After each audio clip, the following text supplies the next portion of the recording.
Fala galera, ligado aqui no canal do SR, chegando para mais um vídeo. O tema do vídeo agora: Botafogo sem Tiquinho Soares. O melhor jogador do Brasileirão está machucado e deve ficar fora dos próximos 5 jogos do Glorioso. Vamos entender aqui o impacto disso para a campanha do líder do Brasileirão. Antes eu tenho aquele recado de sempre para você que sonha em ser jornalista esportivo. Esse seu sonho pode ser realizado. Tire esse sonho da gaveta e realize. Para isso você precisa estar preparado, e para se preparar eu te indico o curso Comentários e Reportagens no Futebol, do Futebol Interativo. Eu, Vitor Sérgio, sou professor da parte de comentários e o Caê Mota, das organizações Globo, é o professor da parte de reportagem. Então, se você quer unir as duas coisas, aprender o que você precisa para fazer reportagem, aprender o que você precisa para comentar, esse curso é o indicado. E você tem a chance de fazer esse curso com um super desconto no link que está aqui na descrição. Então vem no link que está na descrição, clica lá, um consultor do Futebol Interativo vai te atender e vai possibilitar que você se prepare. Não perca tempo, esse sonho de ser jornalista esportivo você pode realizar. Vamos lá, segunda-feira foi uma segunda-feira de apreensão para a torcida do Botafogo, porque no domingo, no jogo Cruzeiro 0, Botafogo 0, o Tiquinho Soares saiu com uma lesão, saiu do jogo, né, no meio do jogo, com uma lesão no joelho esquerdo. E aí, logo na sequência do jogo, ainda com a bola rolando, a comissão técnica, né, o departamento médico do Botafogo, e divulgou que, de fato, o Tiquinho tinha sofrido uma entorse no joelho esquerdo e queria avaliar a extensão do problema na segunda-feira. E na segunda, depois dos exames de imagem, foi detectada uma lesão no ligamento colateral medial do joelho esquerdo. E é curioso, né? O Botafogo divulgou uma previsão de retorno, uma previsão de recuperação dessa lesão, 5 semanas. Essa recuperação vai ser de forma conservadora, ou seja, vai ser feita com fisioterapia, com tratamento, e não haverá operação. Perfeito? Essa lesão no ligamento colateral medial do joelho, e nesse caso é do joelho esquerdo, ela é uma lesão chata. Ela não é uma lesão grave como romper um ligamento cruzado ou ligamento anterior. Então, assim, ela não é tão grave, mas ela é uma lesão chata. E ela tem, e varia muito de jogador para jogador, o tempo de recuperação. Geralmente, essa lesão aí no ligamento colateral medial, os departamentos médicos falam de 4 a 6 semanas. E a previsão do Departamento Médico do Botafogo está dentro desse período, 5 semanas. Mas os jogadores variam muito. E tem 2 exemplos recentes no futebol brasileiro, um nem tão recente assim, mas eu me lembro que isso foi muito falado na época. O Diego Ribas, na Libertadores de 2017, ele sofre uma lesão nesse ligamento colateral medial do joelho, se eu não me engano, foi do joelho direito. E aí, na época, o Departamento Médico do Flamengo falou de 4 a 6 semanas. E o Diego demorou mais de 8 semanas para voltar. Então, ele demorou um pouquinho mais e quando voltou inspirando cuidados. Mais recentemente, nesse ano ainda, o Renato Augusto sofreu uma lesão parecida com essa no Corinthians e voltou antes da previsão dos médicos.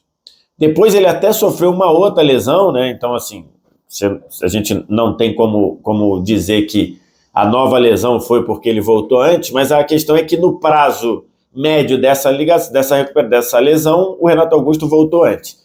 E o Tiquinho Soares está aí com a previsão de 5 semanas. Qual a falta faz o Tiquinho Soares? É muita falta. Por quê? Não só porque ele é o melhor jogador do Campeonato Brasileiro, na minha opinião, não só porque ele é artilheiro do Campeonato Brasileiro, bem à frente do segundo colocado, né? Se a gente for pegar aqui a tabela de artilheiros, deixa eu pegar aqui, cadê? Ó, o Tiquinho Soares tem 13 gols. O Vitor Roque e o Daverson, eu estava olhando para ver quem vinha atrás, são os que estão em segundo com 8. Então, assim, não é só por causa disso. Lógico que a qualidade do Tiquinho como um matador, como um artilheiro, já está posta e um aproveitamento muito grande, uma eficiência muito grande. Mas, principalmente, na capacidade do Tiquinho participar da construção do jogo do Botafogo. Estou deixando aqui do lado o mapa de ação do Tiquinho em jogos do Campeonato Brasileiro. E você vê que ele toca, às vezes que ele participa mais do jogo, inclusive, são fora da área. Por quê? O mapa de ação, quanto mais vermelho o mapa de ação, mais vezes o jogador tem uma ação com a bola naquele setor. Então, quando você olha aqui, você vê o Tiquinho participando muito do jogo na meia esquerda, porque ele participa da construção do jogo também.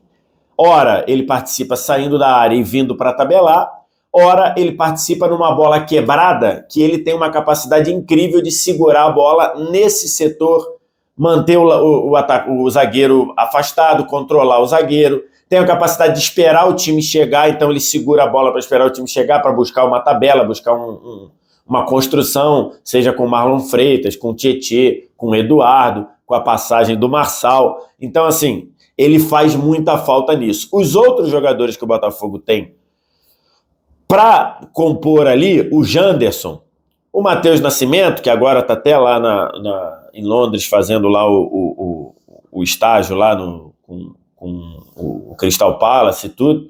Então você tem o Adamo, que ainda não está regularizado. Esses jogadores que podem fazer essa função no lugar do Tiquinho não tem muito essa característica de voltar e construir. Até tentam fazer, mas não fazem com a qualidade que faz o Tiquinho.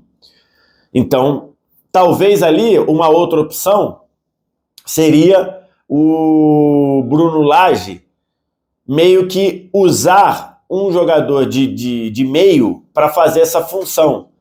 No jogo que o Tiquinho não jogou no Brasileiro, na vitória sobre o América Mineiro, quem fez a função de 9, até por essa capacidade de construção, foi o Eduardo. O Carlos Alberto, nas vezes que entrou fazendo o gol como centroavante. Poderia fazer isso também. O Bruno Lage poderia repor o Tiquinho com o Carlos Alberto. Mas, do ponto de vista de bola, faz falta. Analisada a parte tática, a parte de contribuição do Tiquinho para o time, agora eu queria dar uma analisada na tabela. A tabela do Botafogo, que eu estou deixando aqui, e eu estou falando só Campeonato Brasileiro, tá? Porque o Botafogo vai no meio de semana ao Paraguai contra o Guarani do Paraguai, mas eu estou considerando aqui Campeonato Brasileiro, que é a grande meta, o grande foco do Botafogo. A tabela do Botafogo sem o Tiquinho Soares é uma tabela complicada, porque é na sequência Internacional, falando de brasileiro, tá? Internacional no Newton Santos, São Paulo no Morumbi, Botafogo no Newton Santos, Flamengo no Newton Santos e Atlético Mineiro no Mineirão.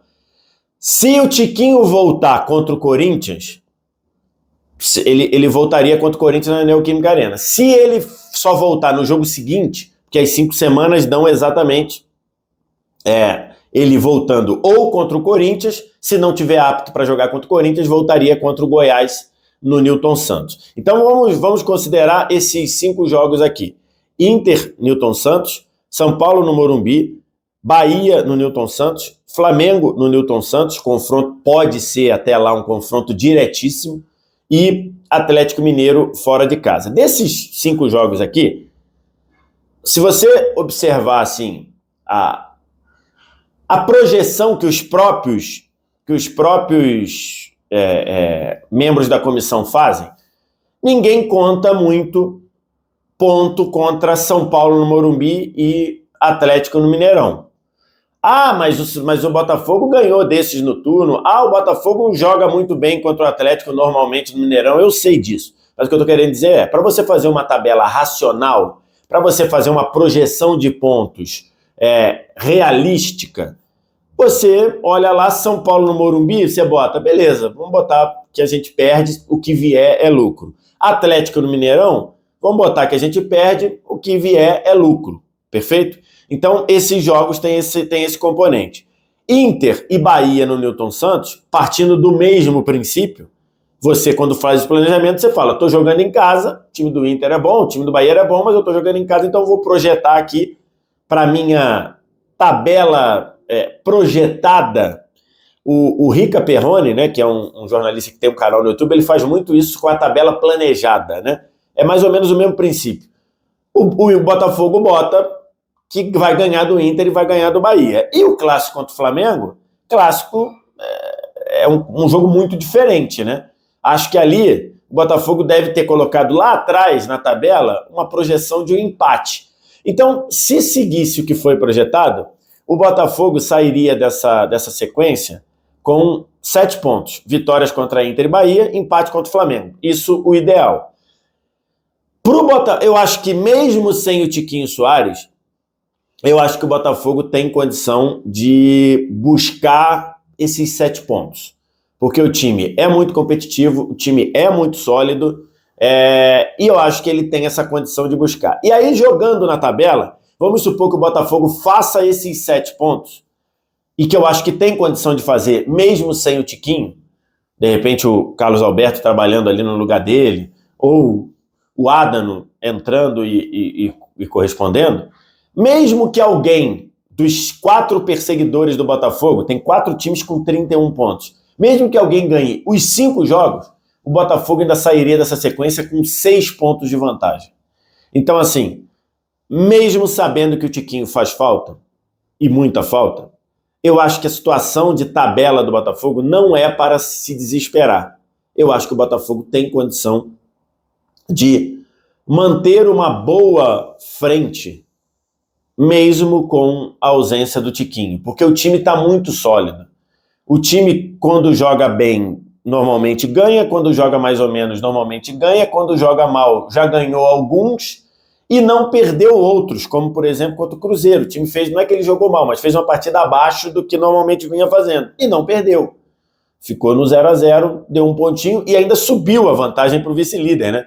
Porque os 2 vice-líderes perderam. O Palmeiras perdeu, vice-líderes no começo da rodada. Palmeiras perdeu, o Flamengo perdeu. Então ele ainda aumentou a vantagem. Então, assim, para resumir o vídeo, eu acho que o Tiquinho vai fazer muita falta por causa da capacidade de construção dele de jogo, mas eu acho que o Botafogo consegue sair dessa sequência, que é uma sequência dura, e depois tem mais uma outra sequência meio complicada, que seria Fluminense no Maracanã, receber o Atlético Paranaense, que é um time que joga bem fora de casa, viajar para enfrentar o Fortaleza, aí depois recebe o Cuiabá, que é jogando pra caramba, e depois Palmeiras, Vasco e Grêmio. Então, assim, ele tem essa sequência no começo, agora, fim do primeiro turno, do Inter até o Corinthians, uma sequência bem complicada, e depois tem uma sequência bem complicada que vai do Fortaleza fora, ou do Atlético Paranaense, que vai do Atlético Paranaense em casa até o Grêmio em casa. Então, assim, essas 2 sequências são bem complicadas. Para a primeira, não vai ter o Tiquinho. E acho que o Botafogo vai sentir falta, mas pode sobreviver sem o Tiquinho. E depois a outra, tudo correndo bem, já vai ter o Tiquinho. E passando do jogo contra o Grêmio, eu acho que se o Botafogo ainda tiver ali 6 pontos, 7 pontos de vantagem, eu acho que aí fica inviável alguém tirar o título do Botafogo. Mas enfim, isso é uma coisa para frente. A questão é essa, o torcedor do Botafogo tem motivo para se preocupar com a ausência do Tiquinho, mas é possível o Botafogo é competitivo para sair dessa sequência dura, ainda com alguma vantagem de 7, 8 pontos na ponta do campeonato. Até porque a galera que está perseguindo o Botafogo, todos ali têm uma segunda preocupação. O Flamengo está vivo na Copa do Brasil e na Libertadores, o Palmeiras está vivo na Libertadores, o Fluminense está vivo na Libertadores. Lógico que eles podem cair nessa semana, mas estou falando no momento que ele está gravando o vídeo. O Red Bull Bragantino está vivo na Sul-Americana, talvez com a situação do Campeonato Brasileiro, o Red Bull Bragantino olhe mais um título de Sul-Americana do que perseguir o Botafogo no Brasileiro. Então ainda tem esse conceito aí. Quero te ouvir o que você tem a dizer, diz aqui embaixo nos comentários, ritual, like, se inscreve no canal, copia o link do vídeo para os seus grupos do WhatsApp, Telegram. Se você puder contribuir com o meu trabalho, vire membro, vire assinante do canal do VSR, clicando no Seja Membro aqui embaixo ou aqui em cima, dependendo de onde você está assistindo o vídeo. Obrigado demais pela audiência, valeu, tchau.